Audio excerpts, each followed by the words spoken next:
Merde, regarde ce qu'ils ont fait. On est touché, mon frère. C'est très grave. Merde.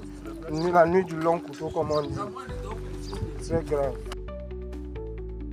Le silence, puis les larmes et enfin l'indignation. Encore une fois, la nuit s'est embrasée à Woulgo. Encore une fois, des fils du Cameroun ont péri sous les balles d'une barbarie aveugle. 12 soldats, 12 âmes, 12 noms que l'histoire inscrit à jamais dans le grand livre du sacrifice.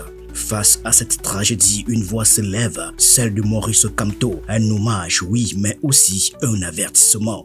Il est temps, martèle-t-il, temps de cesser de compter les morts comme des chiffres inertes.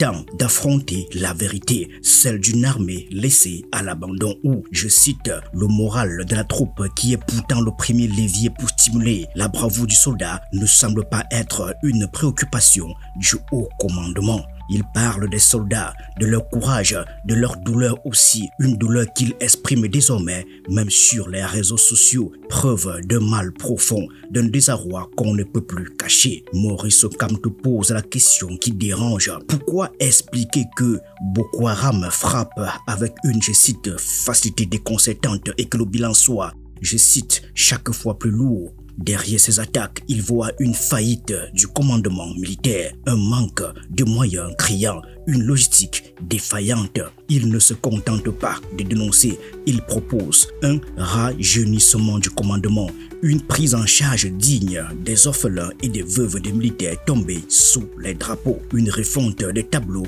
d'effectifs et de dotations, une vraie stratégie pour que ces hommes envoyés au front ne soient pas de simples cibles sacrificielles. Mais ce matin, dans les kiosques, l'écho de Woulgo résonne sous différentes plumes. Bonjour à tous et bienvenue dans cette revue de presse du jour. Le message ouvre le bal. Attentat terroriste de Woulgo, reposez en paix.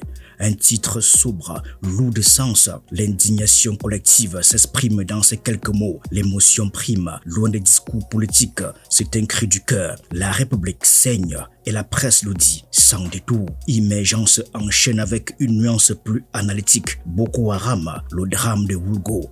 Le mot drame dit tout. Il dit la répétition de tragédies, le cercle infernal dans lequel semble s'enliser l'extrême nord.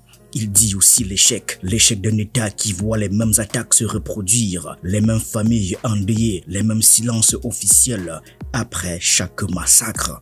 Le jour prend le relais avec des faits bruts. Woulgo, 12 militaires camerounais tués. Pas de fioriture, juste l'horreur mise à nu. Un chiffre qui claque, une réalité qui sidère. 12 morts, encore. Enfin, le drapeau tente une note plus institutionnelle. Attaque de Woulgo, les condoléances du MINDEF aux familles. Le ministère de la Défense exprime sa compassion, annonce des opérations de ratissage. Mais est-ce encore suffisant? Depuis combien d'années ces opérations de ratissage sont-elles menées? Combien de veuves? Combien d'orphelins après chaque promesse d'éradiquer la menace? Woulgo n'est pas qu'un point sur la carte, c'est une plaie béante dans la chair du Cameroun, un nom gravé dans le marbre des douleurs nationales, une question suspendue aux lèvres de tous. Que faire pour que cela cesse?